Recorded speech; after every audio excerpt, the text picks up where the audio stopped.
بسم اللہ الرحمن الرحیم۔ السلام علیکم۔ گناہ کرنے کا طریقہ۔ ایک شخص ابراہیم ادھم رحمۃ اللہ علیہ کے پاس آیا اور کہا کہ کوئی ایسا طریقہ بتائیے جس سے میں برے کام کرتا رہوں اور گرفت بھی نہ ہو۔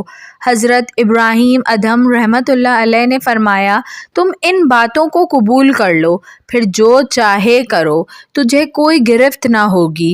اول یہ کہ جب تو کوئی گناہ کرے تو اللہ کا رزق مت کھا۔ اس نے کہا، یہ تو بڑی مشکل بات ہے کہ رزاق تو وہی ہے، پھر میں کہاں سے کھاؤں گا؟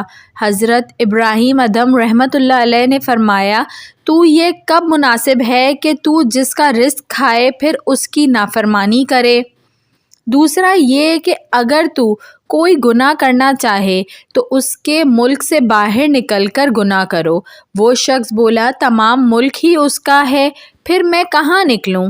حضرت ابراہیم ادھم رحمۃ اللہ علیہ نے فرمایا، تو یہ بات بہت بری ہے کہ جس کے ملک میں رہو اس سے بغاوت کرنے لگو۔ تیسری یہ کہ جب تو کوئی گناہ کرنے لگے تو ایسی جگہ کر جہاں وہ تجھے نہ دیکھے۔ اس نے کہا، یہ تو بہت مشکل ہے، اس لیے کہ وہ تو دلوں کے بھید بھی جانتا ہے۔ حضرت ابراہیم بن ادھم رحمۃ اللہ علیہ نے فرمایا، تو یہ کب مناسب ہے کہ تو اس کا رزق کھائے، اس کے ملک میں رہے اور اسی کے سامنے گناہ کرے؟ چوتھا یہ کہ جب ملک الموت تیری جان لینے آئے تو اسے کہنا، ذرا ٹھہر جا، مجھے توبہ کر لینے دے۔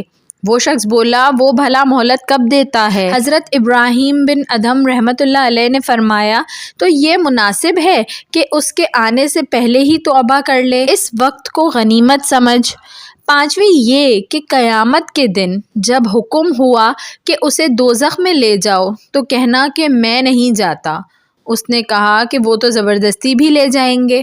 حضرت ابراہیم بن ادھم رحمۃ اللہ علیہ نے فرمایا، تو اب خود سوچ لے، کیا گناہ تجھے زیبا ہے؟ وہ شخص حضرت ابراہیم بن ادھم رحمۃ اللہ علیہ کے قدموں میں گر گیا اور سچے دل سے تائب ہو گیا۔ ویڈیو پسند آئی ہو تو اس کو ضرور لائک کریے گا، اور ایسی مزید اچھی ویڈیوز دیکھنے کے لیے میرے چینل اردو کہانی گھر کو سبسکرائب کر لیجئے۔ Thanks for watching. اللہ حافظ۔